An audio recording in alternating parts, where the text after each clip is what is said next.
linoleic acid itself is probably totally harmless. It's the stuff it turns into in your body, right? Seasonal allergies gone. Check out this review on histamine and immune from Heart and Soil Supplements. I started using histamine and immune at the beginning of the Texas ragweed season to see if it would help my horrible allergies. I'm very pleased to announce that I am completely off all antihistamines and steroids for seasonal allergies. I have never gone an entire September and October without being miserable. There have been a lot of early season bow hunts ruined because of my allergies, but not this year. So amazing. Thank you, Heart and Soil. I love it, guys. Histamine and immune has thymus, it has lung, it has kidney, it has spleen, it has liver, and it really helps people with eczema, with rashes, and with seasonal allergies. Check it out at heartandsoil.co, where you can find all of our supplements. They're the finest desiccated organ supplements on the planet. They are all grass-fed, grass-finished, regeneratively raised. They are all packaged only in glass. Our mission is to help you reclaim your birthright to optimal health at Heart and Soil. On this week's podcast, I had my friends Tucker Goodrich and Jeff Nobbs. Jeff and Tucker have been collaborating on some amazing blog posts at Zero Acre. That's Jeff's project that you will hear about in this podcast. But we went deep down the rabbit hole of seed oils. We talked about studies that people would levy or would advance to say that seed oils are fine. We talked about the conflicting side of the arguments, and we spent a lot of time talking about why seed oils are likely to make you fat, why they are likely making you diabetic, and why they are likely giving you atherosclerosis, heart disease, which leads to heart attacks and all these things. So this is a really cool discussion with Tucker and Jeff about seed oils. You all know, if you followed my work for any amount of time, that I believe these are at the center of chronic illness for all Americans, for people worldwide, because there's an epidemic of seed oil consumption in this country. It's completely evolutionarily inconsistent, and the literature is confusing. So hopefully we were able to sort out a lot of that for you guys and make it much more clear. So enjoy this podcast on seed oils with my friends Tucker Goodrich and Jeff Nobbs. And if you want to rep the tribe that says seed oils are bullshit, you can get the shirt, just like the Kale is Bullshit shirt at kaleisbullshit.shop. We've also got Kale is Bullshit hats. I'm going to be in Austin, Texas, actually the week this podcast comes out, and I hope to see some of you at Whole Foods in these shirts. I'll give you a high five. I'll give you a fist bump. I'll give you a hug, but you can get the seed oils are bullshit shirts. Let the world know you think seed oils are bullshit and that you are not going to buy into this bullshit narrative that people are telling you about the fact that you should replace saturated fats with seed oils. And you can hopefully help some people around you and be a part of a cool community. So find that at kaleisbullshit.shop. On to the podcast. All right, Tucker, Jeff, welcome to the podcast. Thanks for being here, guys. Thanks for having us, as always. Yeah, thanks, Paul. I'm super excited to have this conversation about seed oils with you guys. Tucker, you've been on the podcast at least once or twice before. Jeff, this is your first time on the podcast, but you were gracious enough to let me use many of the graphics that came from your excellent blogs in the Carnivore Code Cookbook, and I threw them up on the screen during the Rogan podcast many eons ago as well. So thanks for all of that. So for people that don't know you guys, what are you up to now? And then we'll get into all of this. So Tucker, what are you doing right now? I am spending a huge percentage of my time working with Jeff's team on getting the research message out there about the health problems with seed oils. Awesome. As well as doing some podcasting and, keeping up with spreading the message on Twitter and stuff like that. But one of the reasons, when you asked me to do this, one of the reasons I suggested that Jeff should be part of this is that, Jeff was a huge influence on the final version of the Zero Acres obesity post, and can I say this, Jeff? Unlike a lot of CEOs, he's actually invested in this product, meaning he's a real believer. He's not just a business guy, and, had a lot of impact on this because he knows the science and knows, he had a huge impact on how this final post came out and what was included in the messages that were in it. Yeah, that blog post at Zero Acre was one of the reasons I thought we should do another podcast, because it's very excellent. We'll link to Zero Acre and the white papers. There's also a white paper on seed oils and cardiovascular disease there. And these are very well referenced, very well written white papers. I really appreciate what you guys are doing there. So Jeff, what is Zero Acre and what have you created there? And then we'll get into seed oils. Zero Acre is where I'm spending most of my time, and is the one of the solutions, I think, to the problem of seed oils at scale. It's why we started Zero Acre. We're making alternatives to seed oils made by fermentation. Our first product is called cultured oil. And, I've been banging my head against the wall for the better part of the last decade on how we get seed oils out of the food system.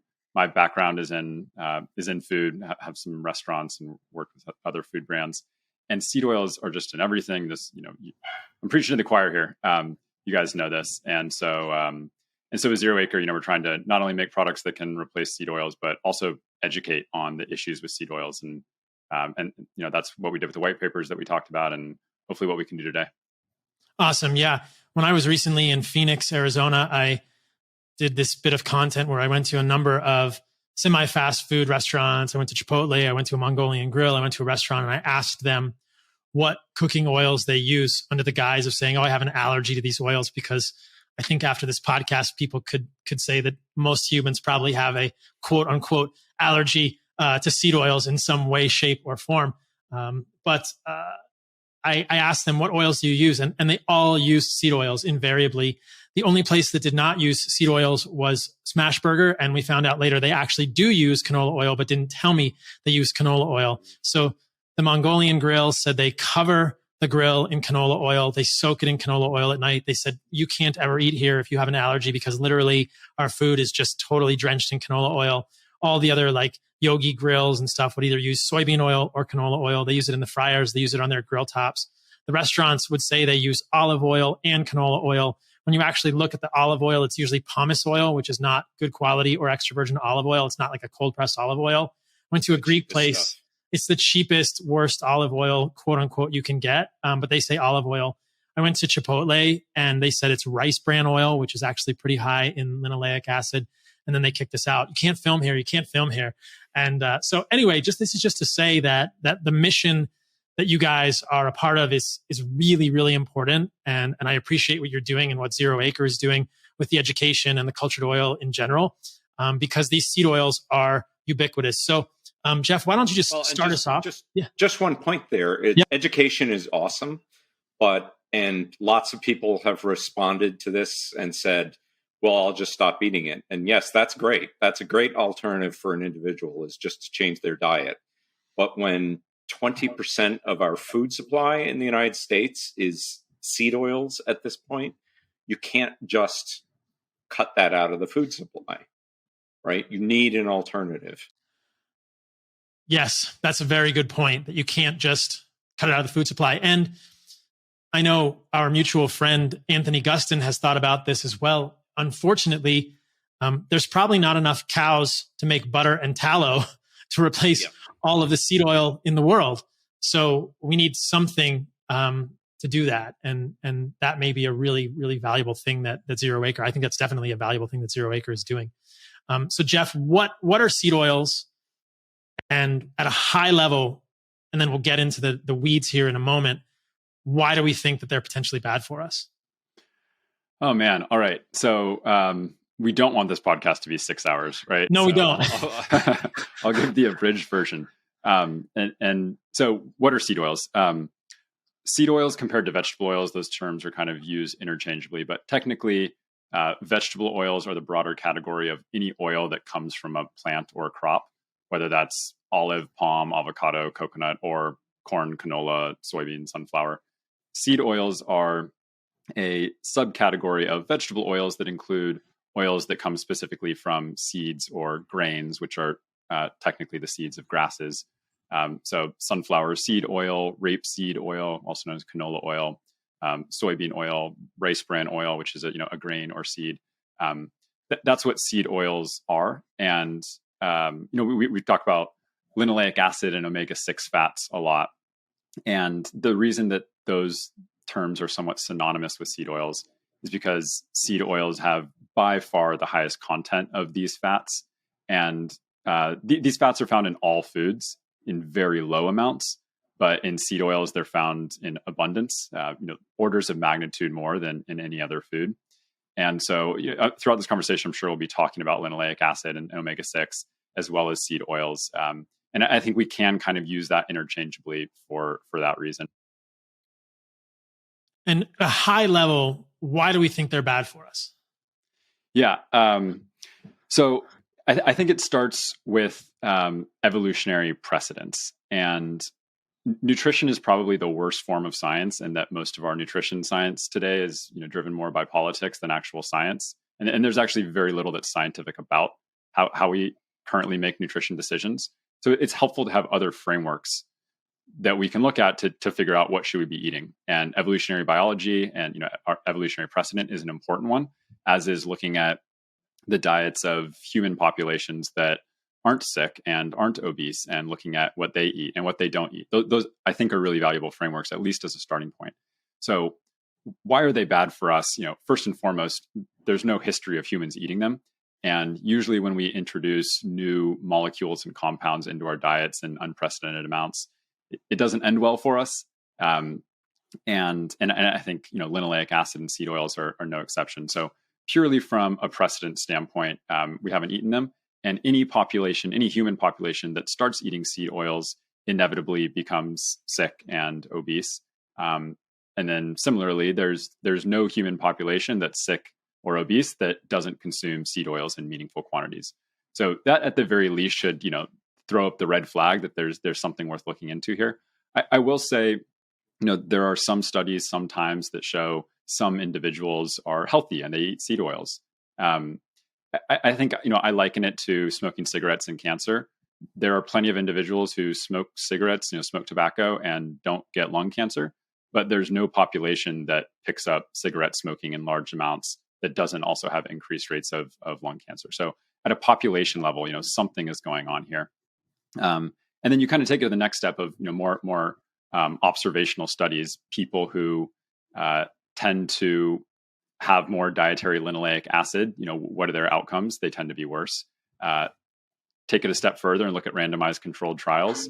And there are several randomized controlled trials showing far worse health outcomes, whether it's obesity or heart disease or all-cause mortality, with increased consumption of seed oils. And we can talk about some of those.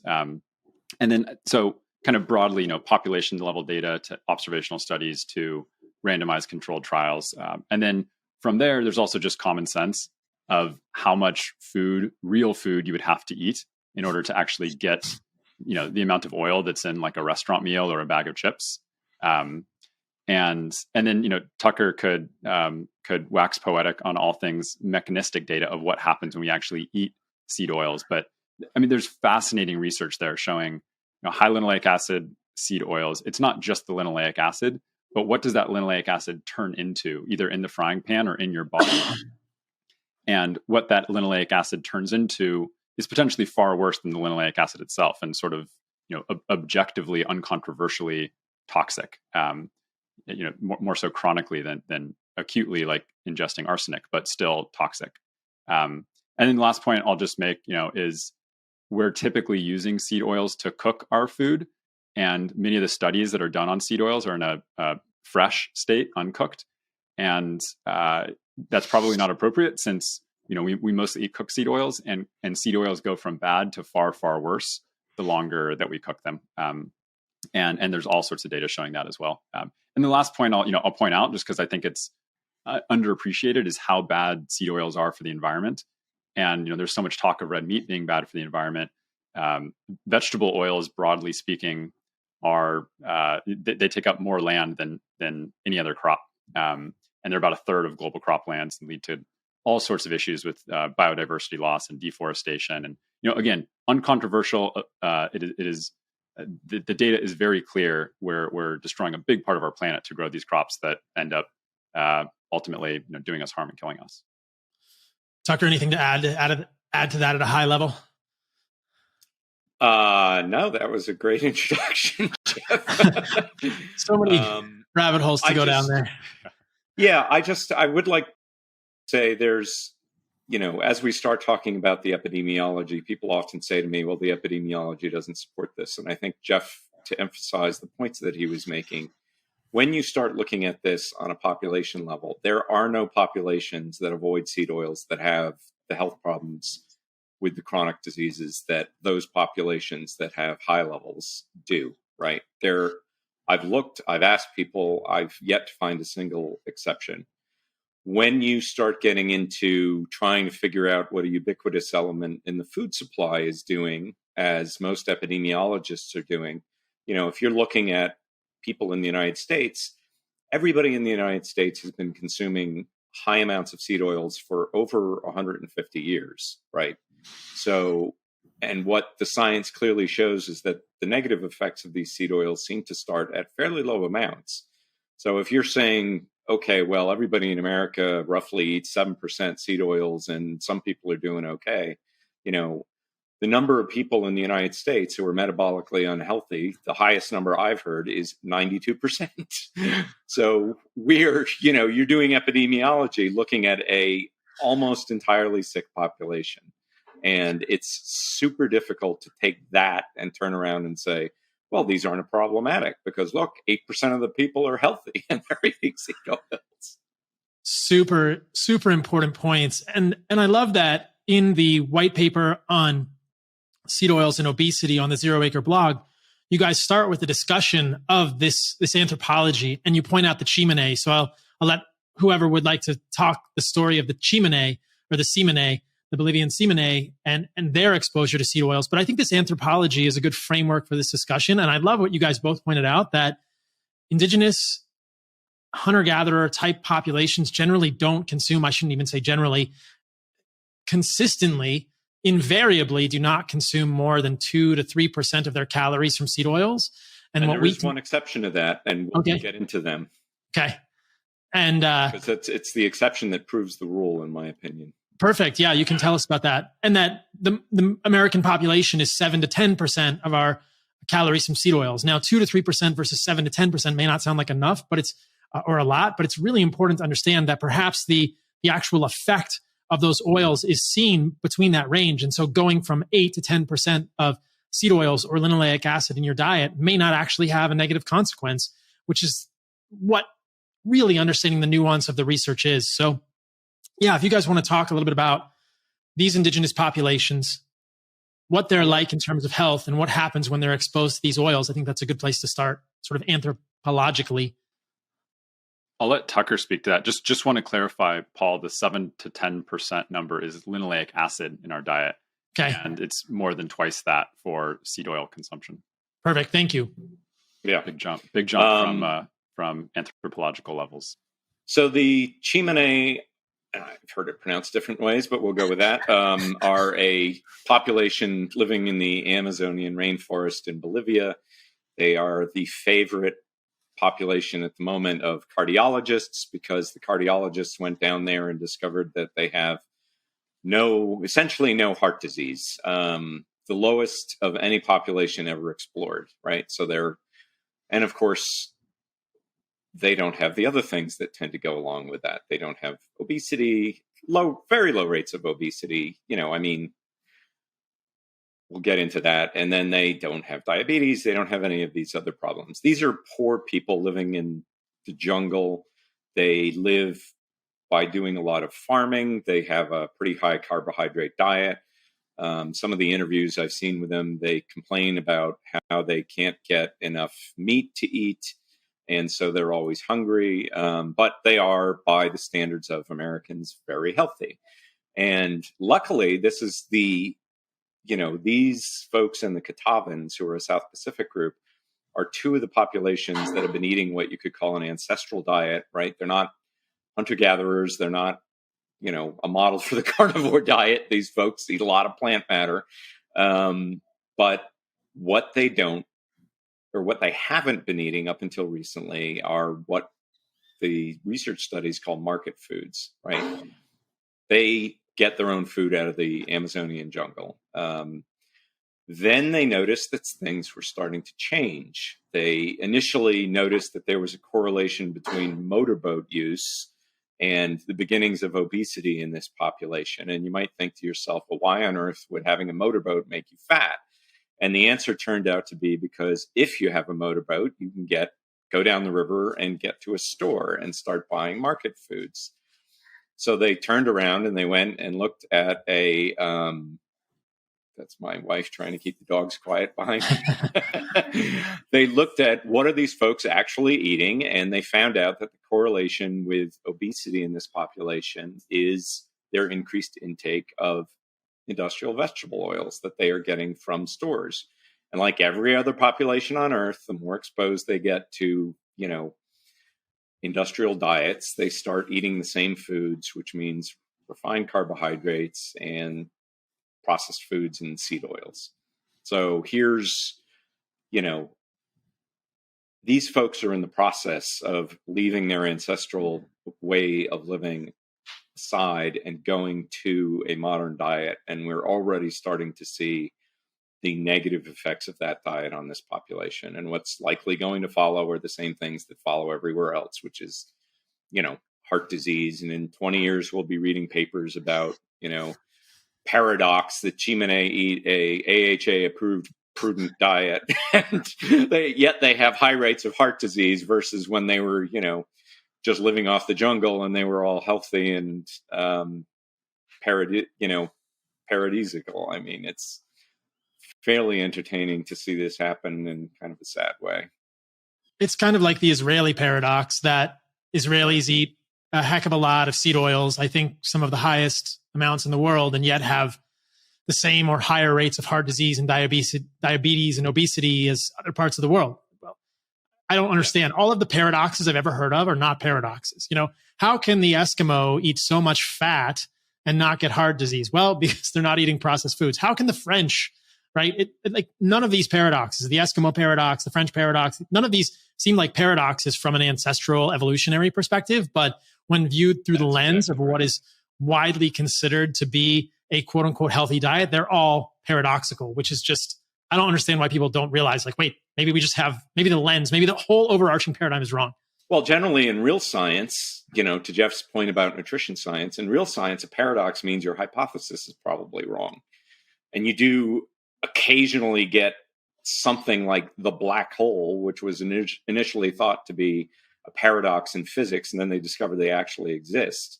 But the French paradox or the Israeli paradox are very easily explained, that our understanding of the effect of omega-6 polyunsaturated fats on the human body is wrong. And thinking that we're going to eat more of them and get healthier, I mean, we've been going down that road for 150 years. And I keep asking the advocates of consuming omega-6 polyunsaturated fats is, we've gone to the point where we're consuming an enormous number of these.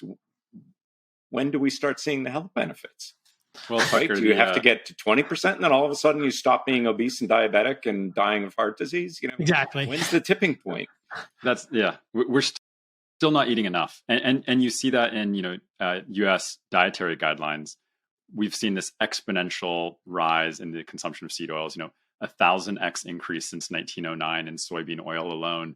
And the dietary guidelines say we're still not eating enough.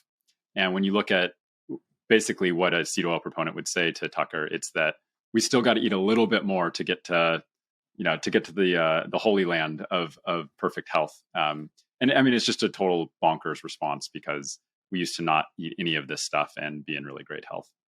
If we eat more seed oils, our LDL could be even lower. And as we'll talk about later in the podcast, we would still have more oxidized LDL and LP(a), which everyone ignores. But lowering your LDL with seed oils must be a good thing, guys. This paradigm must be true. We all know it's true, right? Obviously, don't look at the actual health outcomes or all-cause mortality outcomes. Let's just look at the biomarkers, and that's been I wrote a whole post on the issues with observational studies because they're the backbone for how we make nutritional decisions in this country, and they sound really big and important. You see a 400,000 person study from Harvard researchers that spans 20 years, and most people would think, how can that be wrong?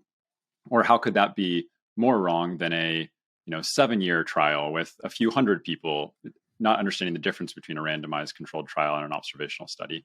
And Paul, you've talked about this in the past with healthy user bias.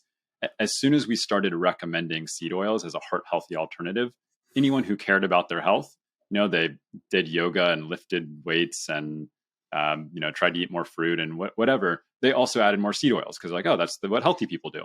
And so as soon as that happened, any observational data should have just been completely thrown out the window. There's no amount of controlling you can do to account for healthy user bias. But it still drives most of our nutrition policy, sadly. Tucker, what is the exception to the rule regarding the hunter-gatherer or indigenous populations that you were mentioning earlier? It's the Bushmen in Africa. The Kung? The Kung, thank you. I mean, I guess I could try clicks talk, but I'll skip that. So let's just call them the Bushmen because I can pronounce that. They seasonally eat something called a mongongo nut, right? And the mongongo nut, like most seeds, has a high amount of linoleic acid in it. So seasonally, when they're eating these nuts, they get high amounts of linoleic acid. And what does that do to them? Well, it makes them insulin resistant. They can't pass an oral glucose tolerance test when they are on the mongongo nut part of their diet, right? So the only ancestral group we have who does not eat a low seed oil diet is the only ancestral group we know of that can't pass an oral glucose tolerance test.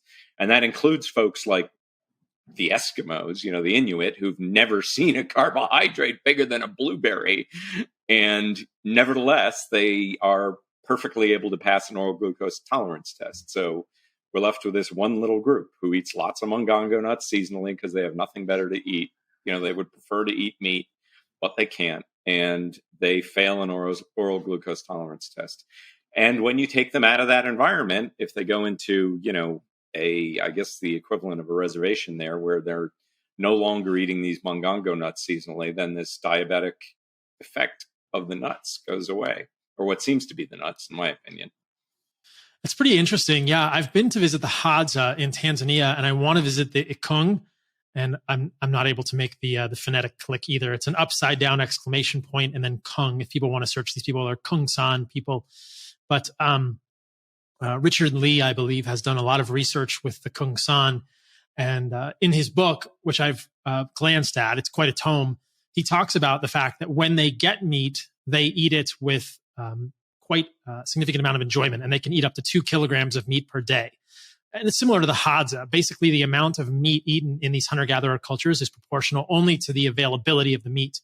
But there is a time of year when they eat these mongongo nuts. And I think if we had a time machine, we could solve so many problems in nutritional science. If we just had a time machine, I'd love to go back 30 to 50,000 years and see how the ancestors of these hunter-gatherers, who we believe to be a good proxy for where we've come from as humans, were actually living, and whether they were eating that many mongongo nuts or whether this mongongo nut fetish that they have is a result of infringement on their hunting lands or changes in the actual ecosystems in which they find themselves. It's pretty interesting because certainly with the Hadza, there is a lot of infringement on their hunting grounds, and they cannot hunt the animals they want to hunt anymore.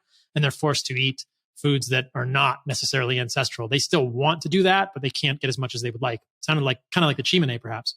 Right. And that's,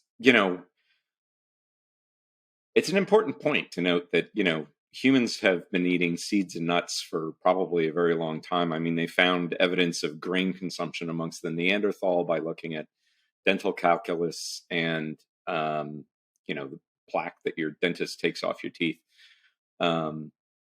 What's changed in our diet is using industrial processes to extract massive amounts of these fats out of seeds and nuts, right? Which allows you, Jeff put an awesome little graphic together of how many, how much corn does it take to produce corn oil? And it's like an enormous amount. I mean, if you eat corn on the cob, it's not oily, right? It's not like an avocado or an olive.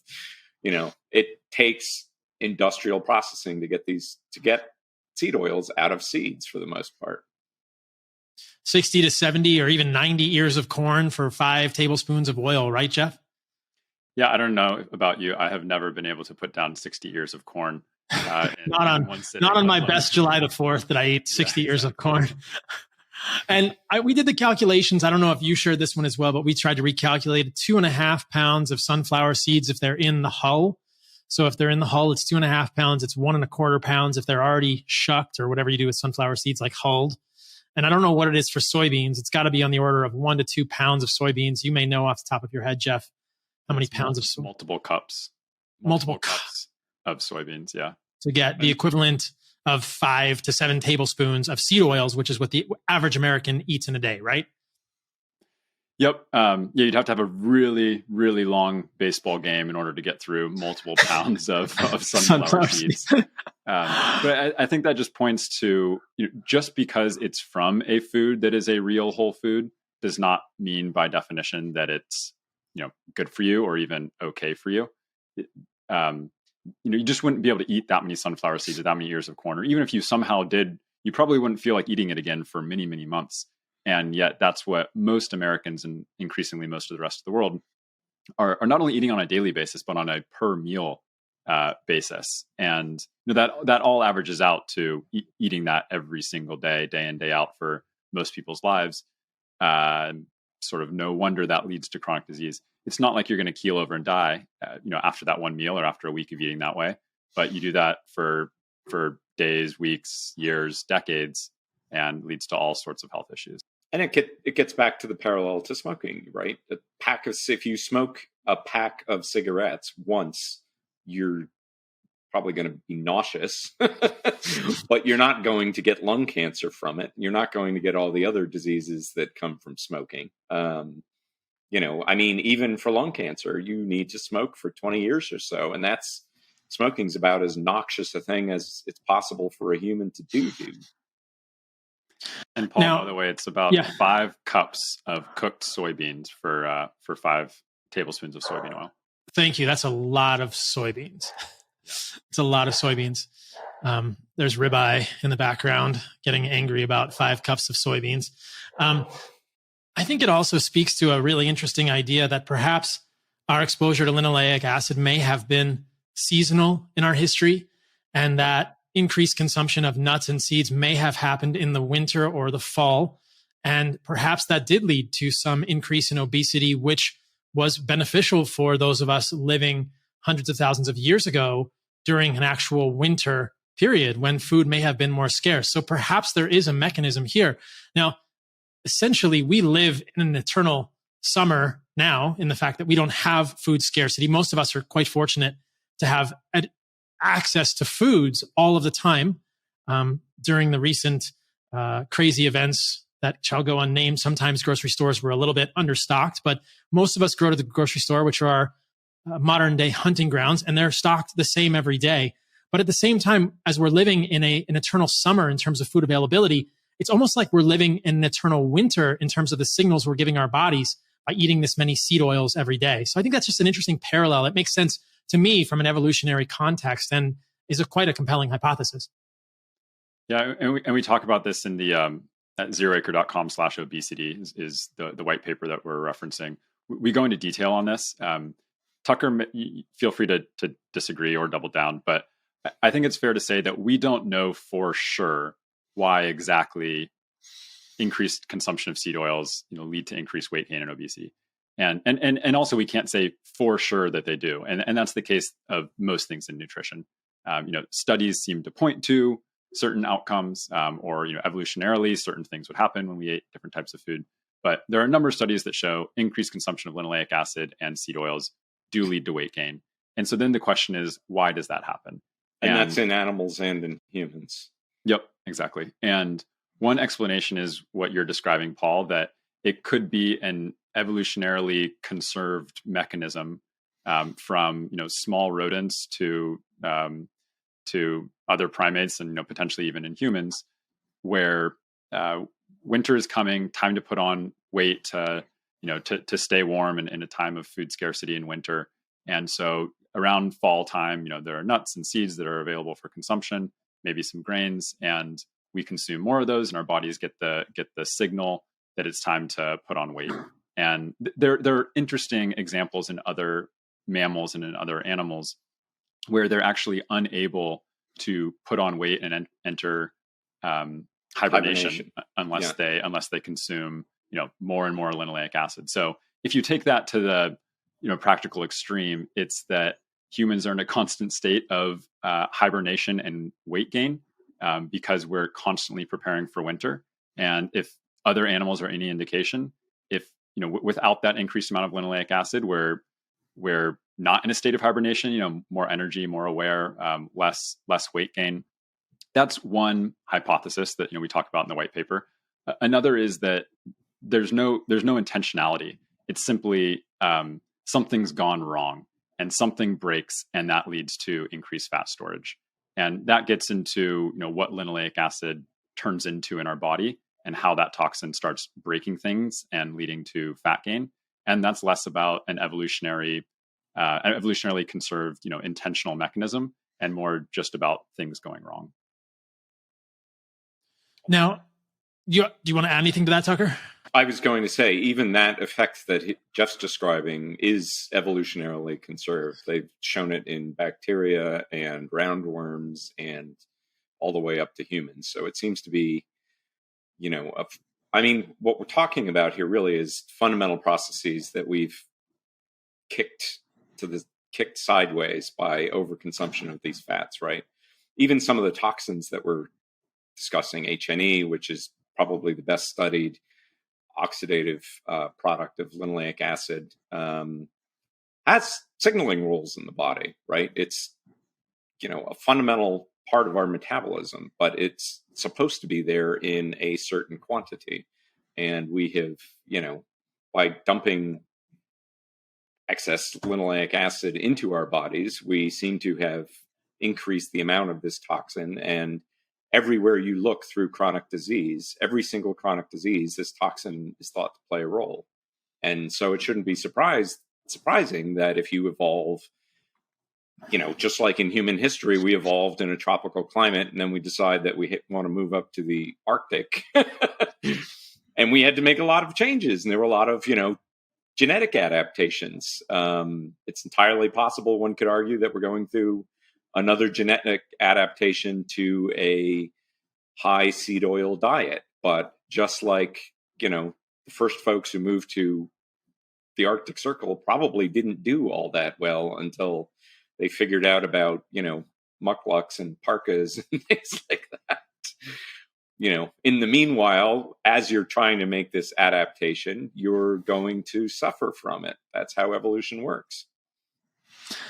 And maybe we don't want to go down that road anyway, but let's get into HNE in one moment. I just want to share, because we were on the topic of the massive amounts of these oils or these foods you would have to consume to get these oils. And there's this great video that you guys have both probably seen on YouTube that I want to share into the YouTube video. We can edit it out of the audio so people don't have to sit through this, but this is how canola oil is made. And I think it speaks to a lot of the insanity regarding this oil specifically, canola oil coming from a rapeseed, which is a food which is something that's never been a food for humans. It had to be, I guess, genetically modified to lower the amount of erucic acid. You and I talked about this on the first podcast, Tucker. And now canola actually means Canadian oil low acid. And that acid that's supposed to be low is the erucic acid, which appears to have pretty negative effects in the heart. And yet this is a massively common oil that comes from the seed that's never even really been a part of the human diet at all. This is what it looks like to those of you watching on YouTube. Here's a clip from how it's made canola oil. It has a large revolving screw-shaped shaft enclosed within a slotted cage. As the shaft turns, its threads squeeze the flakes with high pressure, forcing out the oil, which then drains out through the slots. 42% of canola seed is oil. This screw press extracts nearly 3/4 of that. The remainder is still trapped in the pressed flakes, now referred to as canola cake. This chemical extraction process removes all but a trace of oil. Hexane extraction with this organic canola cake. What's that? I wonder how, my favorite part was canola cake. I wonder how long it's going to be until that's being served at various bakeries. Yes, that's totally true. So there's a hexane extraction. The factory then grinds the cake into protein-rich meal, which it sells as animal feed. The extracted oil, stored in large tanks, now enters the refining phase. First, they wash the oil for 20 minutes with sodium hydroxide. During this wash cycle, they spin the oil at high speed so that the centrifugal force separates the natural impurities, which the factory later sells to soap manufacturers. This is exactly how my grandmother After this cleaning process, canola oil is visibly clearer. However, it still contains natural waxes, which make it look cloudy. So the next step is to cool the oil to 5 degrees Celsius. This thickens those waxes so they can be filtered out. The waxes don't go to waste either. The factory uses them to produce food. So this is what's in canola oil before it's refined. And just wanted to emphasize to people something that we were touching on earlier, that these oils, whether it's corn, canola, safflower, sunflower, soybean, are refined, bleached, and deodorized oils, which means they have to go through this heavy refining process. It may not look exactly like that for all of those oils, but there's a grinding phase, there's a heating phase, there's a bleaching phase, there's a deodorizing phase, there's usually a removal of the wax phase, and it's just this is what we're putting in our bodies, guys. This is what people, some in the nutrition space, believe should be a part of our diets. I just wanted to show that and kind of loop that back in. I don't know, Paul. It makes my mouth water. I wish we hadn't scheduled this before lunch. Canola cake for lunch. Canola cake, and we can drip some of the wax on top for you, Tucker, because it's used to make vegetable shortening. Delicious. That the canola wax like just icing on top of your canola cake. There you go. That's the diet of champions. So let's get into HNE. One point about that. After watching that, right? One of the studies that we discuss in our obesity post is one that Kevin Hall did, which has gotten a lot of traction because he compared a ultra-processed diet to a non-processed diet, right? And one of the variables that he wasn't able to control for was the omega-6 content. And if you look at his results from an omega-6 causing obesity perspective, it's entirely consistent with that.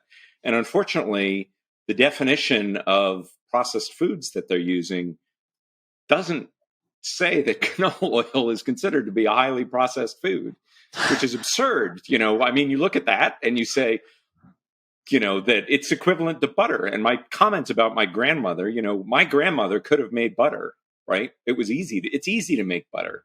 All you need is a little wooden drum and you spin some milk around and you've got butter. It's impossible to make these seed oils in any quantity using anything that any one of our ancestors would have recognized, right? I mean, it's just impossible. And that's why we weren't eating them.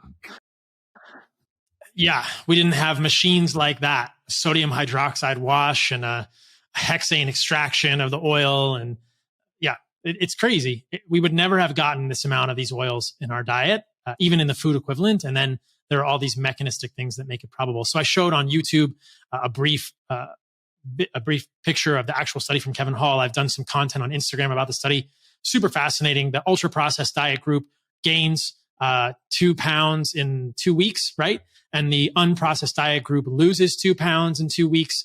They're served the same amount of food, but they're ad lib, so they can eat as much as they want in the study. And the diets were matched for presented calories, sugar, fat, carbohydrates, protein, sodium, and fiber. So they were trying to make it as consistent as possible. And what you saw over and over was that the ultra-processed diet people ate more because they were more hungry, which led to more weight gain, even though they were trying to match for everything. But they could not match for omega-6, presumably, as you're suggesting, Tucker, the omega-6 content of the ultra-processed diet was higher. And this is foreshadowing things I want to talk about with these oils and hunger satiety signals. But I'll let you comment on that, Tucker. Or if you guys want to dive in, let's get into HNE and what it is and where it comes from and why it's so important and what kind of research we have on HNE and its issues for humans. I would just want to add that the refining of vegetable oils, seed oils, is particularly problematic because of the types of fats they contain. And I think the fact that we couldn't eat these oils before modern industrial processing just shows how near impossible it would have been to produce to consume high amounts of linoleic acid before modern industrial processing. And there are plenty of studies showing that things like canola oil, when they go through this high heat processing before they even go in the bottle, A lot of those polyunsaturated fats actually turn into trans fats, which, everyone can at least agree we shouldn't be consuming massive amounts of trans fats. We tried that experiment. It didn't end well. And if you refine something like a beef tallow, simply the process of refining doesn't, immediately make something like horrible for you. But the refining and high heat processing of unstable fats makes them far worse.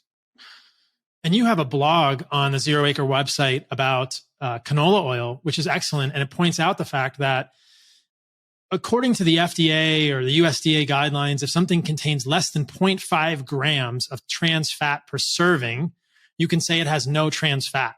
But there are, I think, at least 2 studies showing that when they actually look at the amount of these trans fats in oils, including canola oil, we find anywhere from 3.6 to 4.2, correct me if I'm wrong on those numbers, % of the fats in canola oil are trans fats. And they're supposed to be less than 0.5 or 0.6% of these oils. And so people in a food, you're allowed to, in a food, you're typically allowed to say if it's less than 0.5% that there are no trans fats in the food. And if you're using canola as an ingredient, then yes, they're by law allowed to misrepresent what's in the food. Thank you, FDA. And in the white paper on the cardiovascular disease and seed oils, you guys point out something that I wasn't aware of, and we can go down this rabbit hole. There's so many interesting parts to explore. We can just bookmark it for a later conversation. That there's research involving these trans fats and arterial damage. I've always wondered, what's so bad about trans fats? But I think the point that I just want to make here, without sidetracking the conversation too much, is just that these seed oils contain more trans fats than people are being told. And there's good evidence these trans fats are damaging arteries. I don't think anyone in the nutrition community that I've heard is defending trans fats now. We know these are harmful, and they're present in more quantity than were being reported in these seed oils. Well, I'll defend them just because I like to be a contrarian. Yeah. I just want to make a distinction that the dietary guidelines fails to make. There are natural trans fats, like those found in dairy.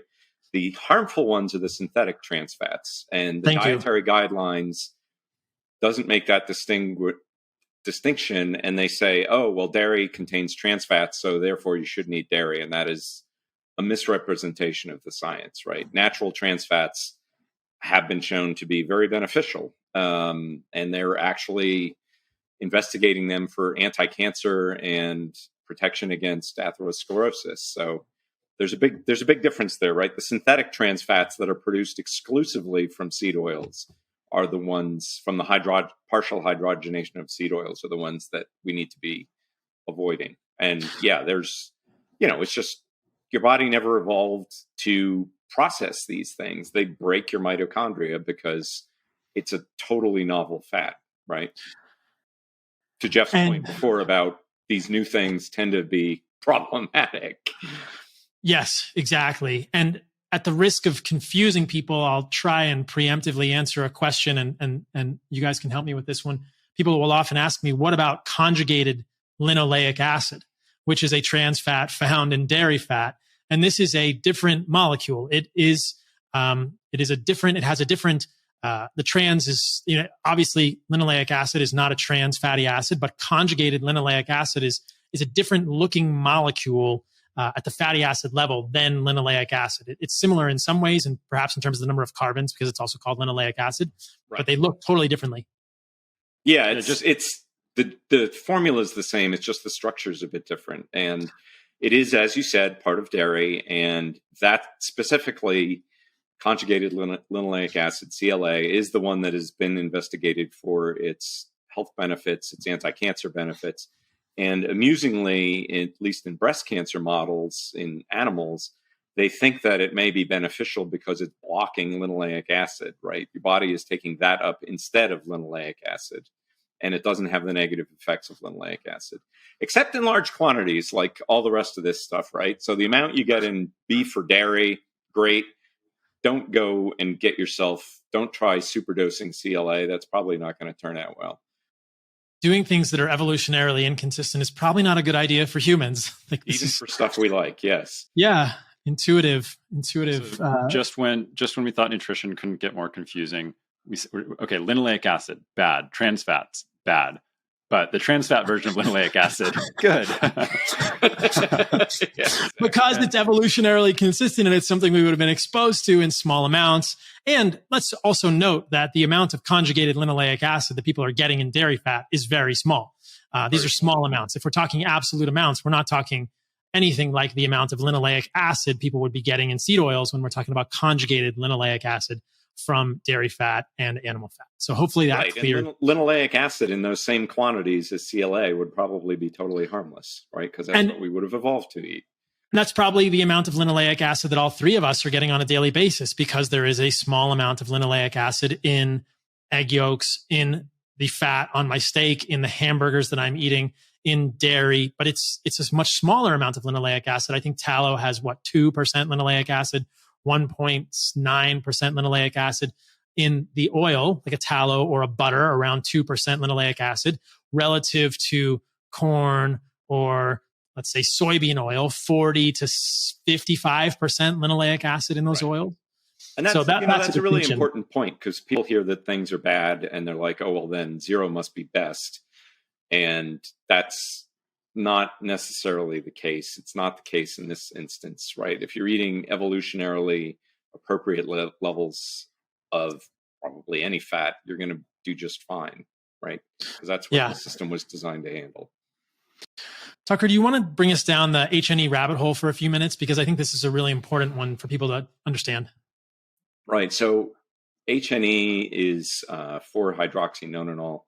And I will not say that again in this podcast. HNE is when you oxidize a linoleic acid molecule, it breaks in half, and that's half of it, right? HNE. Now, HNE is a great marker of the negative health effects of linoleic acid because it's only produced from linoleic acid, right? There are other markers that they use that can be produced from omega-6 or omega-3 fats, and different types of markers. This one is specific to linoleic acid.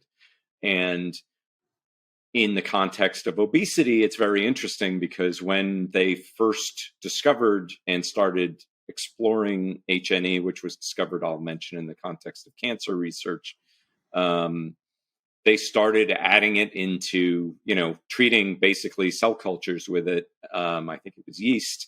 And they discovered that the yeast either died or got fat, right? So, which sort of establishes one of the important things about HNE is that it's toxic. It's a toxin. I mean, that's not my opinion. That's how it's listed everywhere you'll ever read it, right? In large amounts, this is a toxin. It also alters how your body, or if you're a yeast cell, your cell processes energy, and it predisposes you to storing fat, right? So a continuous supply of HNE, which you would only get in a lab or if you're eating the modern American diet, is going to predispose your body to constantly storing fat, right? And they've discovered in these animal models that when you stop the flow of HNE, this process stops. But unfortunately, in the context of the modern American diet, you can't stop it because you're constantly eating it, as you mentioned earlier, right? Every meal you're exposed to these fats, and they're breaking down into these toxins in your body. And it's probably why one of the more interesting epidemiological studies that I've ever found that the most fattening food that Americans eat by a huge, by 6 or 7 fold is French fried potatoes. And one of the things that happens to the vegetable oils when you fry anything in it, but particularly potatoes, is that it breaks down into this obesogenic toxin, HNE.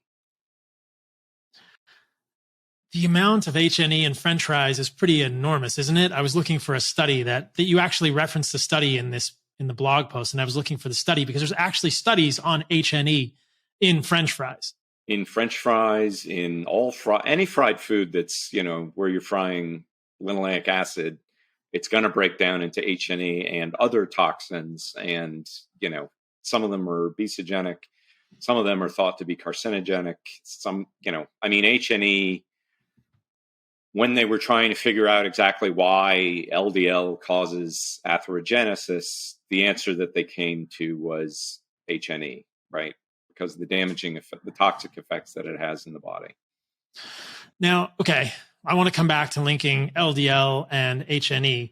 I want to highlight a few things that you said, that the source for HNE in the human body is linoleic acid. That's where it comes from. It's not coming from anywhere else.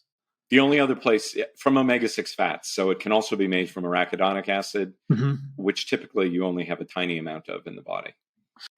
And perhaps we should have mentioned this earlier. The human body stores polyunsaturated fatty acids in the diet. So like chickens and pork and other monogastric animals, or chickens and pigs, other monogastric animals, we don't have a method to get rid of polyunsaturated fatty acids. They end up in our adipose tissue in some proportional amount to our consumption. So if we're consuming them vastly in excess, we actually do have mechanisms to get rid of them. And it's thought that that the harmful effects is why. I mean, for instance, if you drink alcohol is a toxin. Your body preferentially starts burning the alcohol to get rid of it, right? You do the same thing with glucose, and you do the same thing with polyunsaturated fatty acids. And in fact, one of the things that your body does with polyunsaturated fats is it turns them into neutral, inert things like cholesterol or saturated fat. So your body knows, the body's a survival machine. It didn't, we've been around for how many billions of years? We got here because our bodies are good at processing this stuff and protecting us from harm. And if you eat polyunsaturated fats, one of the things your body does is convert them into harmless things like cholesterol and saturated fat that don't oxidize and don't become toxic. So the outlet to the bathtub is not terribly large. The amount of polyunsaturated fatty acids flowing out, being converted, in a way, it's a bottleneck. I've only seen like one kinetic study on how quickly we turn over polyunsaturated fats. Let's just say omega-6 fats for this purposes of this discussion. And it was something like 680 days is the half-life, something astronomical. So who knows how long it takes for these things to get out of our bodies at the level of linoleic acid. So we can get rid of them. It's just a very slow process. Am I understanding that correctly? Yeah, that's right. And there are certainly things you can do to try and accelerate the process. You've done lots of posts on the benefits of exercise and fasting and, but the best thing to do is avoid them in the first place.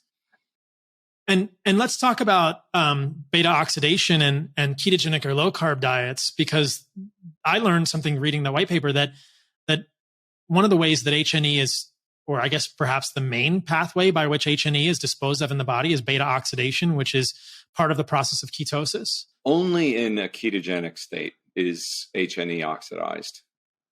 So yes, and I suspect that is one of the benefits of a ketogenic diet, is that it is allowing you to burn these toxins off as energy rather than having them go out and do damage throughout your body. And that's very interesting. Yeah. And they've shown this, in animal studies quite clearly, where, if you look at fat consumption in the context of an American diet, right, using the quantities, the types of fats that we're consuming, at the low end, they're not very obesogenic. In the middle, they're very obesogenic. But then when you start getting up to the high end, it starts curving back down. And it's part of the reason that it's probably curving back down and getting at a low point at a ketogenic diet is because it's burning off this obesogenic chemical. That's interesting. So if you exclusively feed people polyunsaturated fatty acids, they go into ketosis and it burns off the HNE? There's one little problem with that, and that is in excess, these fats are acutely toxic. They did a couple of human experiments where they fed people a lot of polyunsaturated fats to try and get them into ketosis, and they all got nausea, right? And nausea is a sign that you're eating a toxin, essentially. It makes sense. Yeah. And I've talked on previous podcasts with Thomas DeLauer about studies with ketosis where they did more or less polyunsaturated fatty acids. I'd refer listeners to that one if you're interested. But when you are eating polyunsaturated fatty acids, in those studies, it's kind of messing up the metabolism. I'll leave it there without getting too far down the rabbit hole. That's a negative thing for humans. So, well, there was, just to kind of put the cherry on top of that point, there was a great study that I put on my blog years ago where they looked at, a high polyunsaturated fat diet in rodents, and they were lean and they didn't get obese, and everything looked great until they looked at their livers, and they were all suffering from massive liver failure. So they were fit and ripped and dying from the inside out. And, that's in the context of America suffering from a massive epidemic of liver disease that only started in the 1980s. Yeah. And maybe this is a good time to talk about, there's one study that comes up when people are trying to defend polyunsaturated fatty acids, and it's this muffin study from Sweden. You guys remember this one? Yes. This overfeeding. I can pull up, I'll show the study. I'll get your thoughts on it. I think that I'll get your thoughts on it, then I'll add my context to it. But this study gets brought up a lot when people are trying to defend polyunsaturated fatty acids. So I think it's worth addressing why we think this study is potentially problematic from whatever perspective you'd like to take it on. Yeah. So there's two problems with the muffin study. The first is we have no idea what these people were eating. This is about, if you would like to scrape the bottom of the barrel of nutrition science, this is the paper that you find, because the only component of what these people are eating is the muffins, right? That's all that's described. We don't know what, and they're excess muffins, right? So they're eating 100% of their calories as we have no idea what, and then they're getting extra calories as muffins, which are carbohydrates and one of two fats, right? Now, the fat that they're using isn't butter, okay? They're using palm oil. Palm oil is generally thought of being a healthy fat because, by our crowd, because it's pretty low in omega-6 fats. But you start getting into these arcane issues of the structure of the fat, right? You don't eat fats, you eat triglycerides, which is a glycerol molecule with 3 fats hanging off of it. And it turns out that how those fats are arranged on the glycerol backbone matters, right? And they've done studies with this in human infants, because when you get breast milk, you have a lot of saturated fat in the form of palmitic fat, which is named for palm oil, right? And it's in the middle position, okay? And then the other 2 fats are something else, right? In palm oil, it's reversed. The middle fat is something else, and you have palm oil on my fingers are not up to this job, right? But it's like a fork with 3 tines, right? Right. Palm oil, the outer tines are palm oil. In breast milk, the inner tine is palm oil. And that makes a big difference. In human infants, they can't digest palm oil, right? And it's recommended against using palm oil in formula for the reason that it makes kids sick. So to feed a fat that we know to be unhealthy in humans to a bunch of humans where we don't know anything about their diet except that they're eating muffins to excess, right? So we know eating too much is bad for you regardless of what you're eating. We know that eating palm oil can be bad for you, right? Because it's not a fat that we evolved to expect in our diet in large quantities. So this diet doesn't really tell you anything, unfortunately, right? The people who ate the polyunsaturated fat muffins did do a little bit better, but we don't know if you put them on an evolutionarily appropriate human diet, would this make a difference then, right? I mean, there are populations that they've looked at. People overeat seasonally, right? Humans are supposed to have a lot of fat on us, right? Often more than we would like. And we overeat seasonally to put fat on so that when we get to the dry season or to winter, we have enough fat to make through it, right? So, yeah, this is not a helpful study. Let's just put it that way. Yeah, just to summarize for people, so triglycerides are like fatty acids that have 3 tails. And what Tucker's describing is that in breast milk, make sure I get this right, Tucker, the palmitic acid, which is a saturated fatty acid, a 16-carbon saturated fatty acid, if I remember properly, Correct. Is in the SN2 position, meaning it's in the middle position. And then in palm oil, perhaps the palmitic acid is in the SN1, SN3, or both positions. So the position of the palmitic acid matters.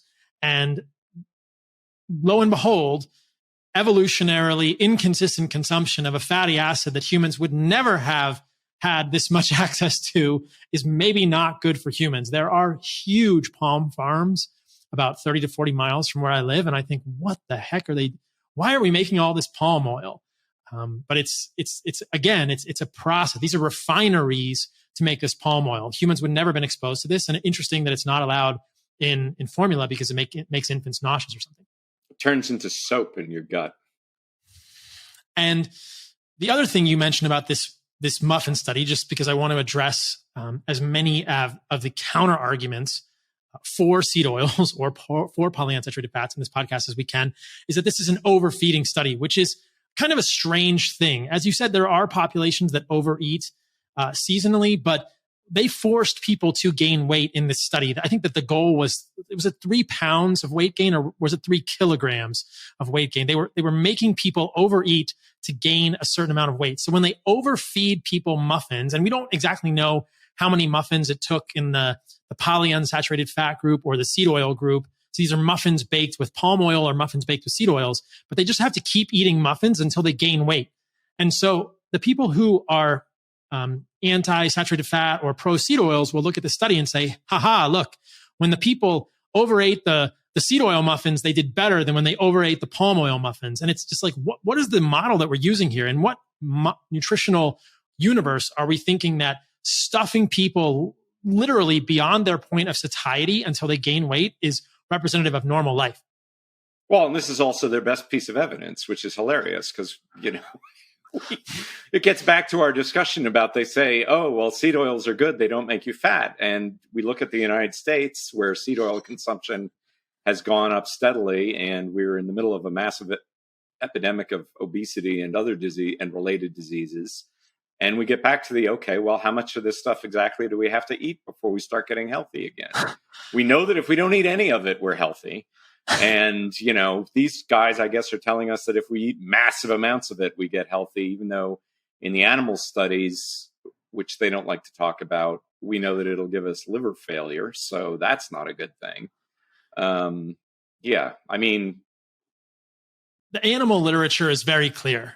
No one, I don't think, could defend any sort of animal literature for seed oils. These oils look extremely bad in animal studies. Which is one of the reasons why they don't like to use them. Yes, exactly. Yeah. The reason we're having this podcast is because we don't have the studies that we would prefer to have in humans that really put the nail in the coffin. So we have to come at it from different angles and think about it. But we do. And we should, we've talked about HNE, which is one of the big thrusts of the article, because that's one of the obesogenic mechanisms for seed oils.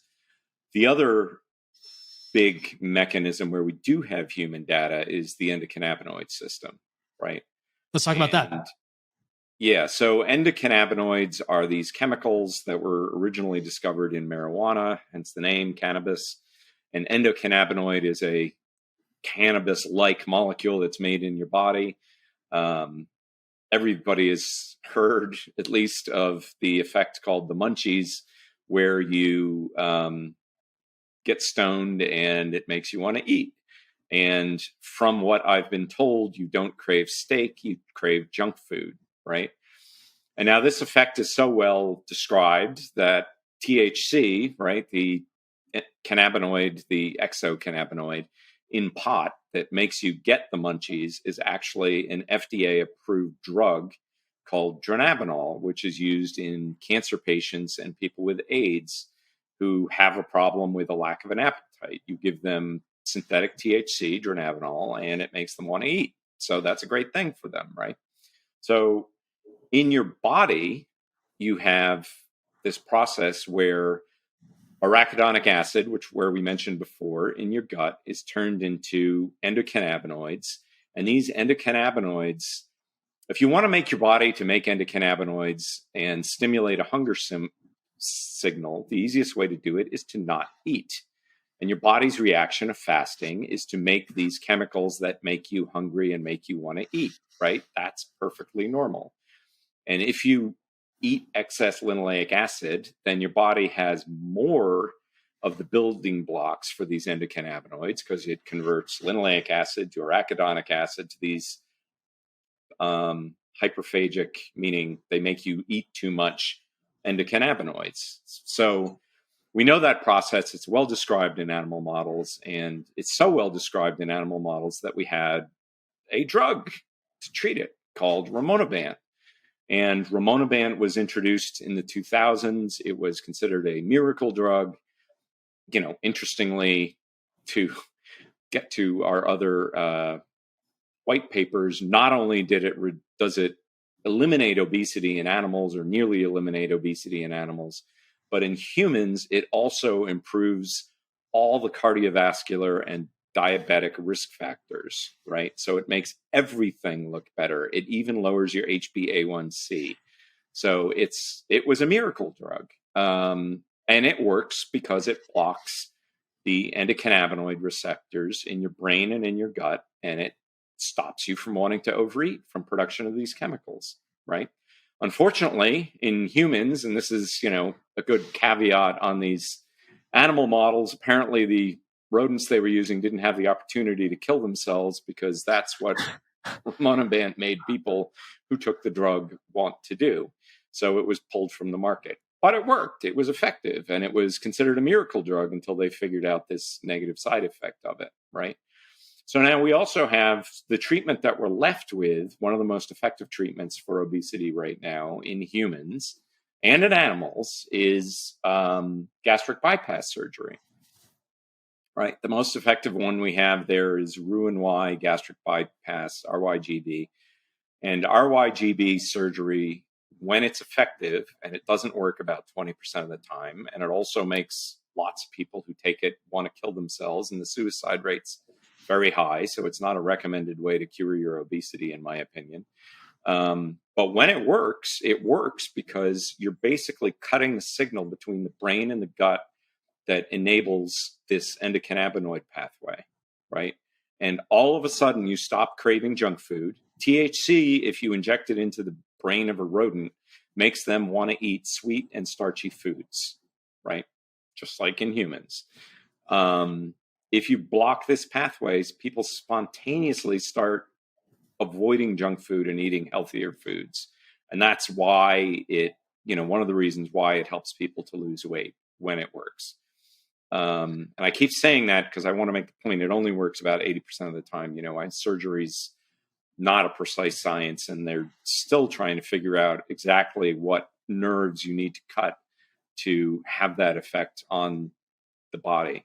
And the other problem with this surgery is that sometimes people grow their guts back. The gut is an amazingly resilient organ, and it seems that in some cases, people start growing new receptors for these fats along the gut, and the effect can wear off after a while, and the obesity comes back.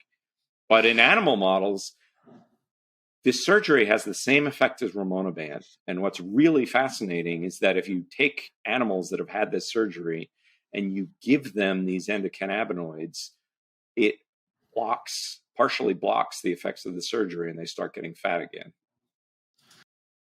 This is super interesting. So I just want to I showed this for a moment, but for those who are watching on YouTube, you can see a picture of how they do a Roux-en-Y gastric bypass.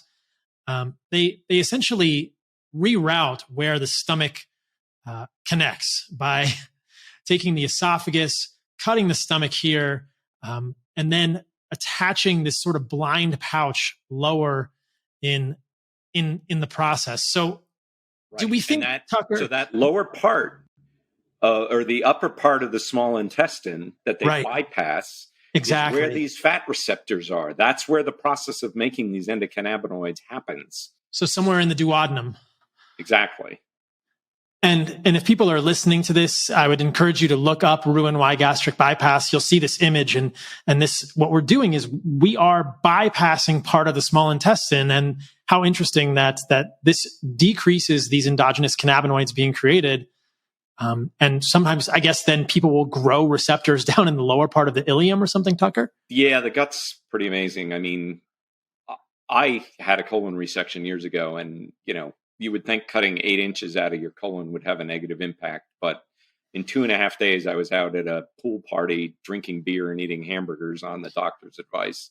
It's unbelievable how capable your gut is of healing, which makes sense because that's the one thing, one of the things in your body where if it don't work, you're not going to last for very long.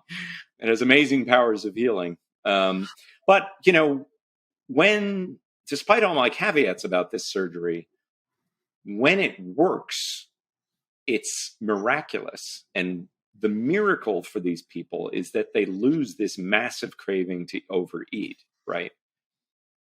And it's happening because of this well-described mechanism that endocannabinoids control your stimulus to overeat.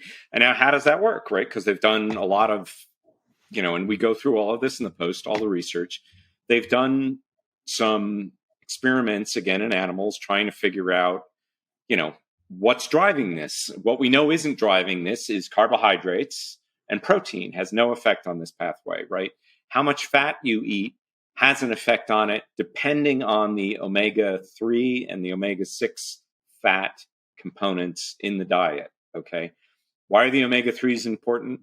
Because if you eat omega-3 fats along with your omega-6 fats, they take precedence in the gut and they replace the omega-6 fats. So you're not producing as much of these endocannabinoids, right? You're not stuffing your gut full of omega-6 or arachidonic acid, which is turned into these endocannabinoids that make you overeat. So that's an important point, right? Because which maybe we'll get back to in a little way. But Tucker, can I just double down on what you said here? Because I think it's so important and you provided a lot of good detail. I'll try to do like the 30-second version just to hammer it home here. THC gives us the munchies, uncontroversial, but smoking marijuana gives us the munchies.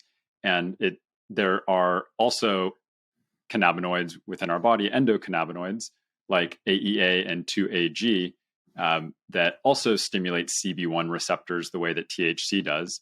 And it's the activation of those CB1 receptors that makes us hungry. And increased linoleic acid intake in our diet increases 2-AG and AEA, which increases stimulation of CB1. And this has been showed, very clearly in rodent studies. And interestingly, this will take me over 30 seconds, but Paul, I think you'll find this interesting. In a follow-up to that, a study in mice showing that increased linoleic acid led to increased endocannabinoids, which led to weight gain and increased hunger.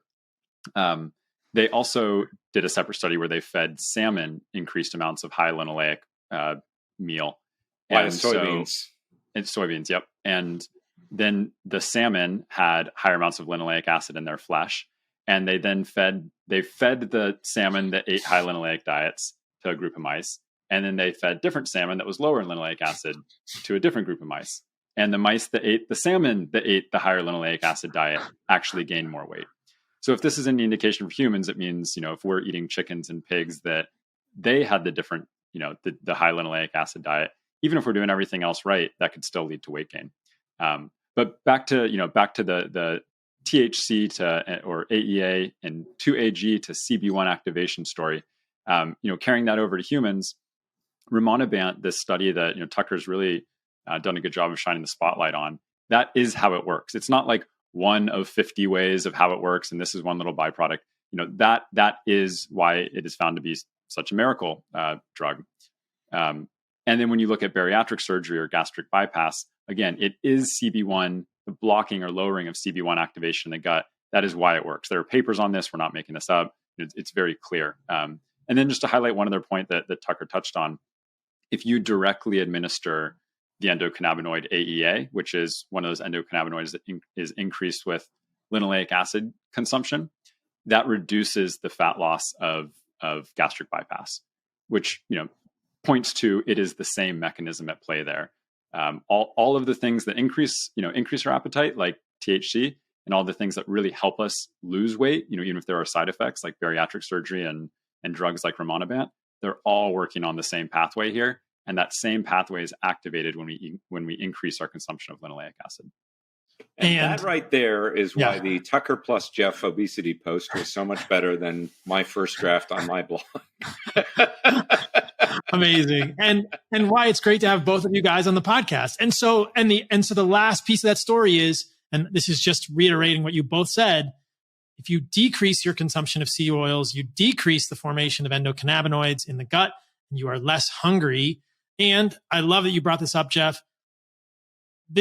People they hate it when I talk about this, but this is one of the reasons that I have concerns about chicken fat and pork fat from animals fed corn and soy diets, because those are going to have evolutionarily inappropriate amounts of linoleic acid in their fat. We know this. I've spoken about it on previous podcasts. You can look at wild chickens, wild pigs, or wild hogs, and they have 4 to 5% linoleic acid in their fat. And you look at conventionally raised chickens and pigs, and they have 16 to 25% linoleic acid in their fat. More. Yeah, perhaps even more. I did a podcast with Brad Marshall about this. It all has to do with how appropriate the diet given to these animals is. And though there are people now who are raising low PUFA, polyunsaturated, low linoleic acid pork, they have to be very intentional about what they're feeding the pigs. I've never come across a chicken farm that is able to do that. Maybe you guys are aware. I have some friends that have experimented with chicken feed and gotten the linoleic acid in their eggs down. But it's one of the concerns I have about, eating tons and tons of eggs and tons of chicken fat in just today when we aren't eating wild chickens. Well, there's, to make you feel a little bit better about that, as I was describing saturated fat and palm oil, there's a similar phenomenon going on in chickens where a lot of the linoleic acid is apparently attached to phospholipids rather than triglycerides. Mm-hmm. And there's some evidence suggesting that the damaging form of linoleic acid is when it's coming in a triglyceride, not in a phospholipid. The body processes it a little differently. And the same is true for omega-3 fats, right?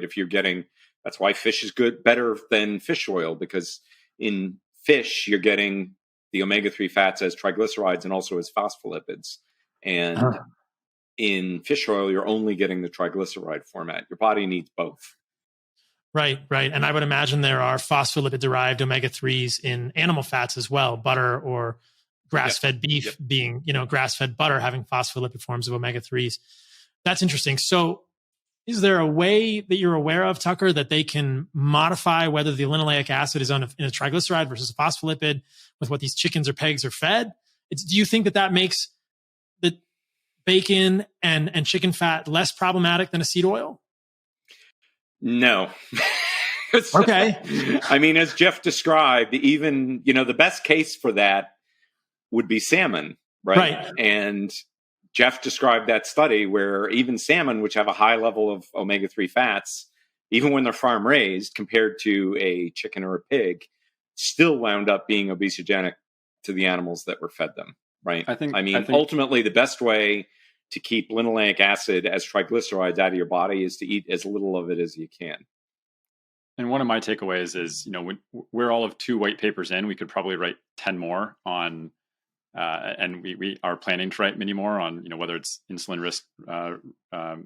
resistance or the effect of different foods on brain health, Alzheimer's, dementia, cancer, etc. Linoleic acid plays a role in all of these. And something like the phospholipid form versus triglyceride form may have an impact on 1 or 2 of those. Maybe it results in fewer instances of cancer, or it doesn't have as big of an impact on dementia, but it may have just as big of an impact, and it seems to, on something like obesity and weight gain. So it's hard to just pinpoint. Does that make it all better? And Paul, to your point on chickens, this could actually be an area where I would align with conventional wisdom of, if you're going to eat a chicken breast, if you're going to eat a chicken, you should eat the chicken breast, not the chicken thigh. Right. Chicken thigh, I think, is unquestionably more delicious, but chicken breast is better because it's low fat. And this is a case where actually being low fat when you're eating something like a chicken or a pig could be the way to go. Or putting your bacon on paper towels to absorb the excess fat. Right. And not cooking in the bacon fat, Yeah. Yeah, it's upwards of 30% PUFA. It's more than canola oil. The video of how you make it maybe would be less disturbing or not, depending on kind of where you stand. But I have a restaurant chain, and we actually, for years, were looking for chicken that we could put on the menu that wasn't fed corn and soy. And I can't tell you how many farms we talked to. Even farms that have regeneratively raised chicken, and there isn't any, unless, maybe there's like one farmer or two farmers who have 12 chickens sort of thing.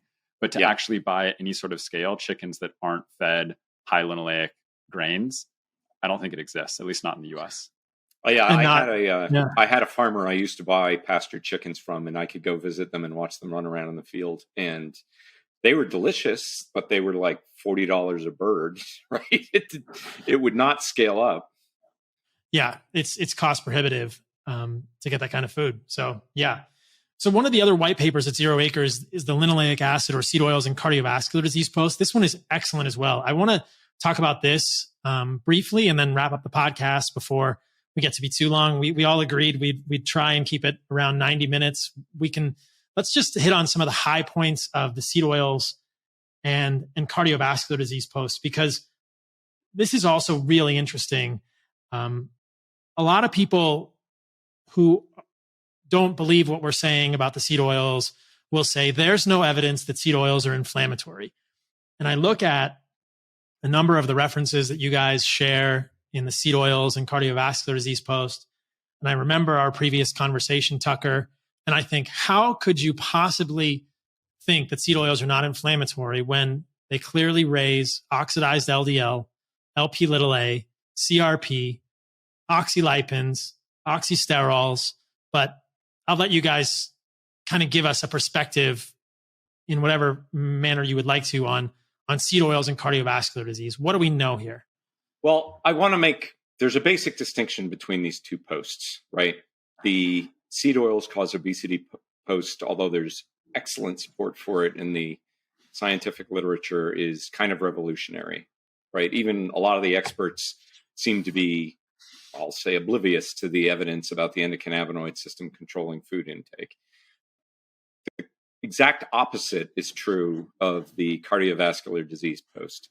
There is literally no other explanation in the literature for what causes cardiovascular disease than the progression from linoleic acid to oxidized linoleic acid metabolites in the body, initiating and causing the progression of heart disease. I mean, there's a paper that came out recently. Let me just get the title in front of me. Low-density lipoproteins cause atherosclerotic cardiovascular disease. And it's a consensus statement from the European Atherosclerosis Society. And it's got some of the most revered scientists in this field. And if you read it closely, when they get to the steps that are required to initiate cardiovascular disease, the very first step is the oxidation of linoleic acid in LDL, which converts it from non-atherogenic LDL to atherogenic oxidized LDL. And they reference a study that was done back in the late 1980s, if I remember correctly, where they actually concluded that line of research by feeding people, first rabbits and then people, either olive oil or seed oils, and then measuring the susceptibility of their LDL to oxidation. And it was clear that in humans, and there have been lots of studies done showing this exact same thing, that the amount of seed oils you consume predisposes your LDL to oxidation, which is the required step to initiate atherosclerosis. So that's a fundamental difference between those two posts, right? We are pointing something out that they have been saying privately in the journals for decades, right? There is no other explanation for what causes cardiovascular disease. As this article does, they will say, oh, it's LDL, but it's not LDL. It's only LDL when you have oxidized omega-6 fats in the LDL. That is the required alteration in LDL to make it atherogenic. That's such an important point, because I go round and round in my mind with physicians who will not have discussions with me about LDL and atherosclerosis. Prominent physicians who discuss the lipid hypothesis and the idea that more LDL is always bad or more LDL is worse. And they say ApoB is essentially the same measure of LDL because there are only a few ApoB containing lipoproteins. but they say more LDL is bad all the time. And if your LDL goes up, no matter what else you're doing in your life, you should take a statin. And I think it drives me bonkers. And I don't understand why these physicians won't have some conversations with me. But this is a really, really important point to note, that not all LDL is created equally. And to just say that more LDL is bad without any sort of qualification of the oxidation status of that LDL or someone's underlying insulin resistance, which will also impact how oxidized that LDL is, I believe, and the health of the arterial wall, is to me ludicrous and myopic. And so in the post that you guys have on Zero Acre, you also note that there have been experiments with macrophages, and that essentially, without getting too granular, within the arterial wall, beneath the endothelium, macrophages, these immune cells, live. And most people would agree that the beginning of atherosclerosis or plaque formation is a fatty streak. And even before that happens, we get these foam cells.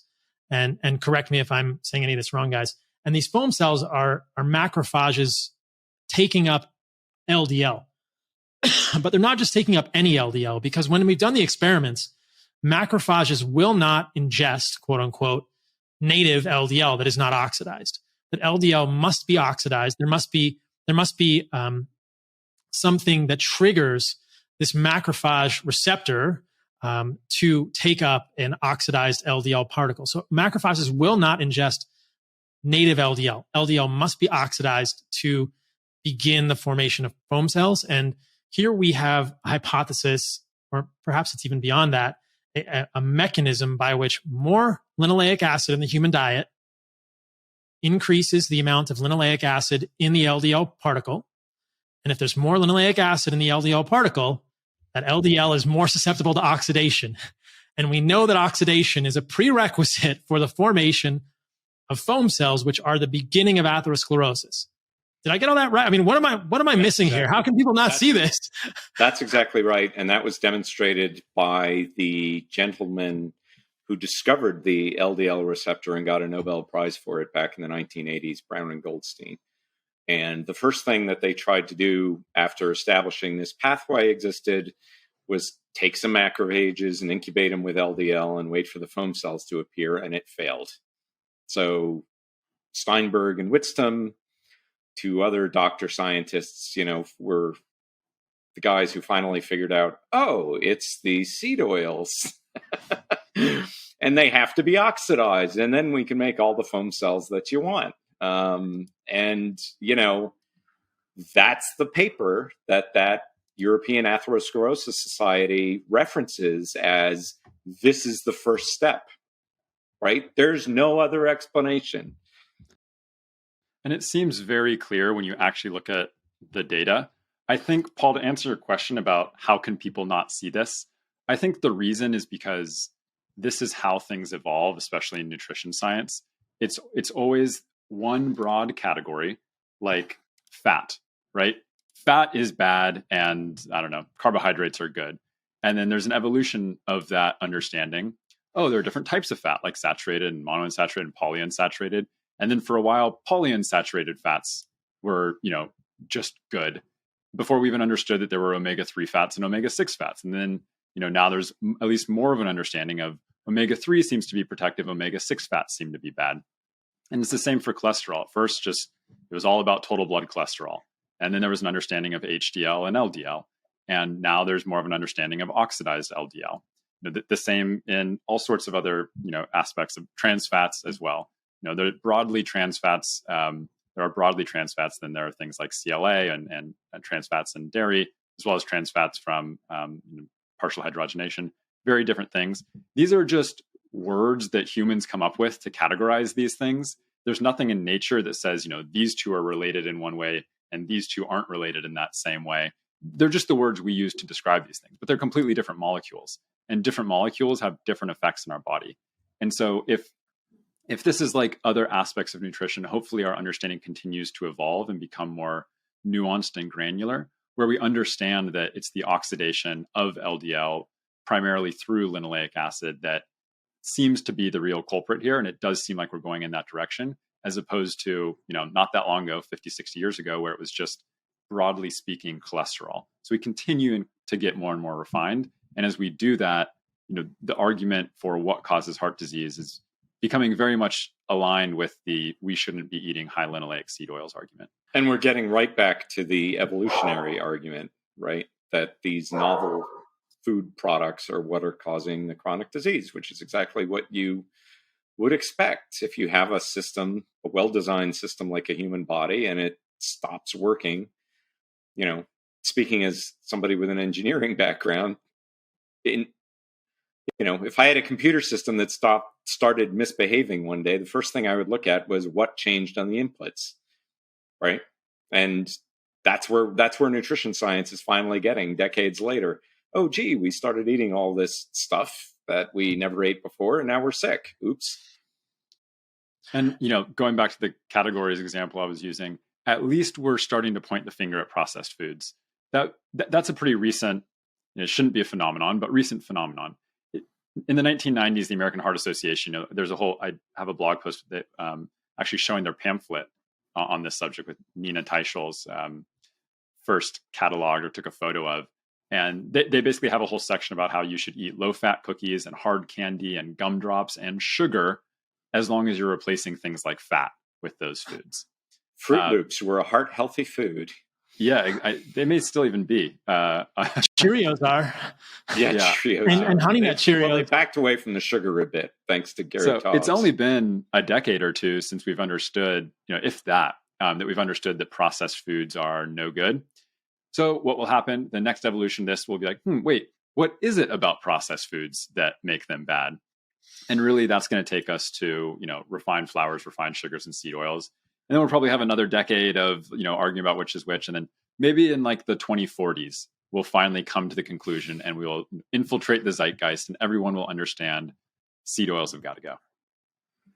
Yeah. And, it's funny. I had my friend Tommy Wood on the podcast and we were talking about this. And he said that exact same thing about processed food. He said, if you just look at processed food, that's pretty clearly a driver of chronic illness in humans. Now, I also want to point out that there are a few people in the nutrition sphere on Twitter and otherwise who don't necessarily believe that processed food is bad for humans and think it's just a pure calories thing. And that to me is a little bit ridiculous as well. But I love your perspective, Jeff, and I share it with you that when somebody like Tommy says, okay, processed foods are bad, I'm not satisfied by that. I want to know what component of the processing is harmful for humans. Now, exactly. I don't include processed sugar in my diet. I don't include grains or processed grains in my diet. And I don't include seed oils. So I think that if you do those three things, you've pretty much got all the bases covered. If you look at what processed foods are, they are processed grains, processed sugars, and seed oils. If you eliminate those three things from your diet, you've got the bases covered. Now, the problem becomes seed oils creep into a lot of foods that people think of as healthy, like salad dressings or like chickens or like restaurant food. And that's a big deal because that's why it's important to drill down, because people may not understand, hey, this salad dressing with canola oil or soybean oil or sunflower seed oil is a problem for me and is contributing to many of these issues that I have. And people may not even know what their food is cooked in or what the foods they're eating are eating, the chickens, the pigs, the salmon they're eating. So I think it's super important that we move that way. And that was exactly where I started. I ate a healthy diet. I ate in accordance with the dietary guidelines for the most part. And it was literally at the end of the salad bar where I looked at all the squeeze bottles of salad dressings and said, that's got to be the cheapest oil known to man to make it into my office cafeteria. Right. And I was eating a healthy diet and yet I was sick. And just making that one change changed everything for me. I mean, 14 years of chronic irritable bowel syndrome ended in 2 days. And it was from eating healthy things like polyunsaturated rich salad dressings. Is that why you had to have your bowel resection, Tucker? I wanted to ask you about that so everyone understands the full story. I had acute diverticulitis, which is one of the classic quote unquote diseases of civilization. And I can reproduce the symptoms for me personally with wheat and vegetable oils. I'm extremely gluten intolerant. I don't know how much that affects other people, but there are clear, IBS alone, this is one of the areas where the epidemiology says there are clear links between linoleic acid consumption and irritable bowel syndrome. And there's a direct relationship between consumption. So I don't know if that'll get you to a colon resection the way it did me, but it will definitely lead you to be ill. Well, having acute diverticulitis with an abscess could get you a colon resection. And when I was writing the carnivore code, I thought it was really interesting looking at the literature for diverticulosis, which is the formation of these sort of pouches in the colon that can become infected, and that's called diverticulitis. And a lot of people would think, oh, diverticulosis is you don't have enough fiber, but there's actually no literature to support that connection. Yes. Even worse, people who eat more fiber are more likely to have diverticulosis.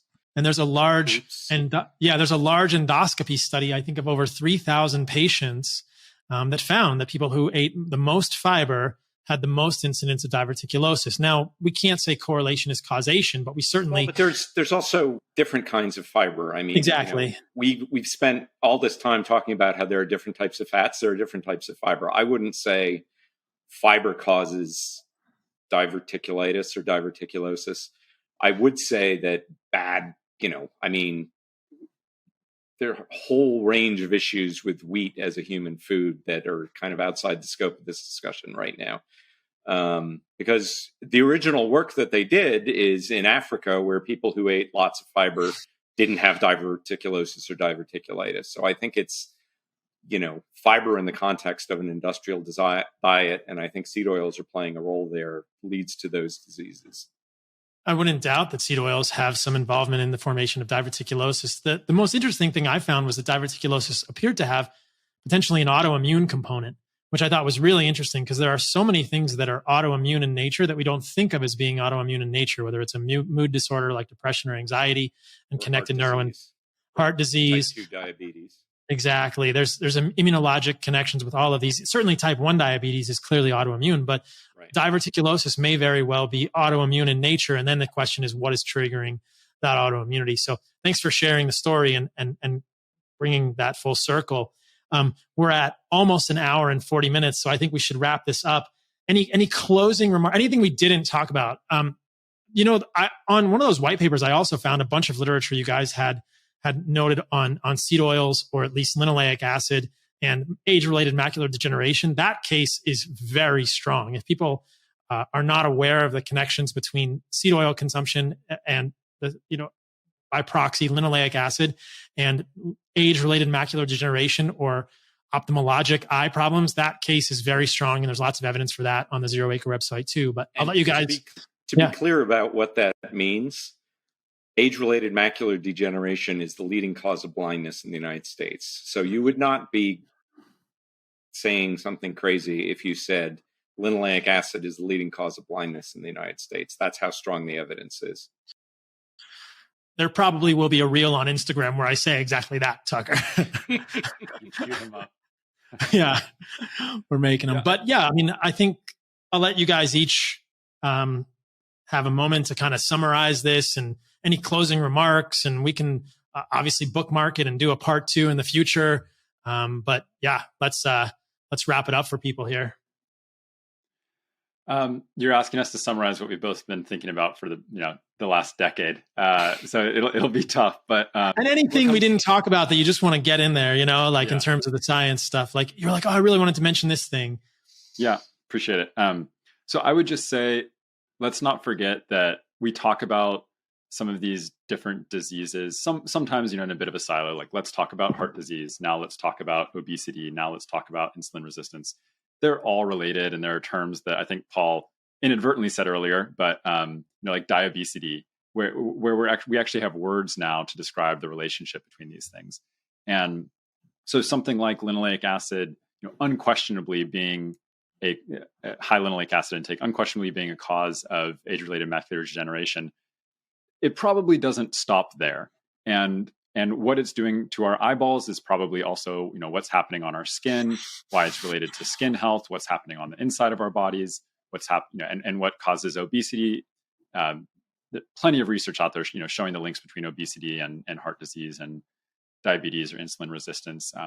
So, there are randomized controlled trials showing, really well-designed ones, showing increased rates of different disease states like cardiovascular disease. And while they may not measure something like insulin resistance or, weight gain, we can probably infer that the group that had more cardiovascular disease wasn't doing so hot when it came to insulin resistance and, obesity as well. The last thing I'll just say is we didn't get time to talk about it, in too much detail, but at the bottom of the zeroacre.com/obesity post, we talk about, well, what about the studies that show seed oils are good? And we talked about the muffin study. There are a handful of reasons why there's a lot of conflicting evidence here. When you really look into it, they don't seem all that conflicting. One is the over-reliance on observational studies. One is studies looking at fresh soybean oil, for example, versus cooked soybean oil.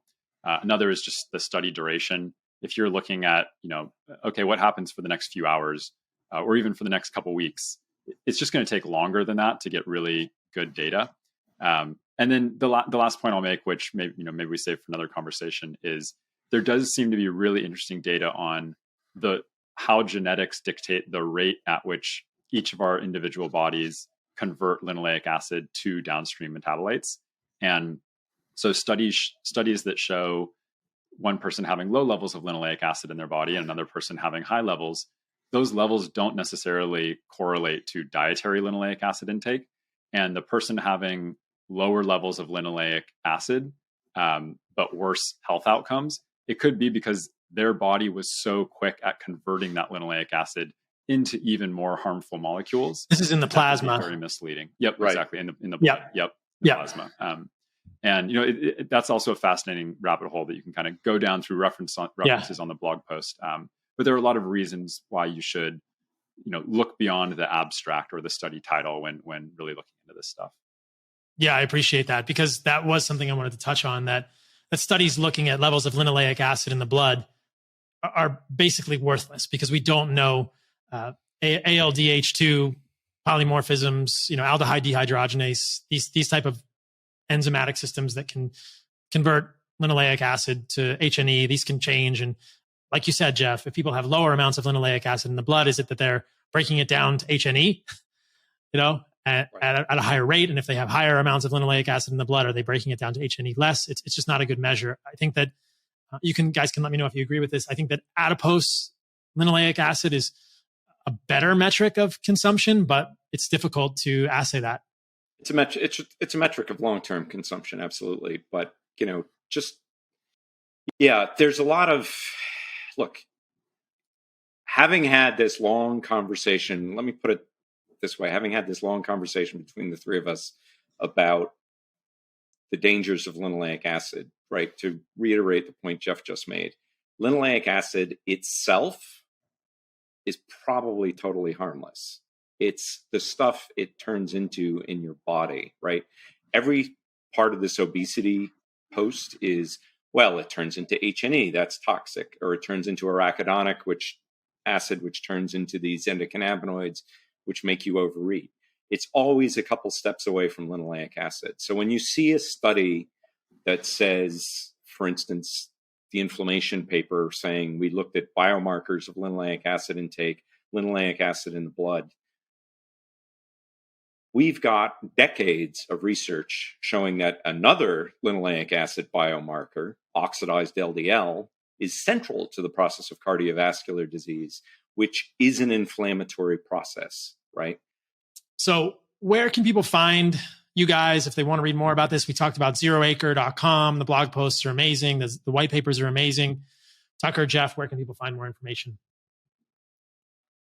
People can find more info on me at, I guess zeroacre.com is a good place to start because I've been kind of pouring all of my waking hours into that over the last few years. But I also write on a number of different topics at jeffnobbs.com, mostly focused on health and nutrition, a lot of the stuff that we talked about today, and putting a lot of data behind the things that people tend to not put data behind.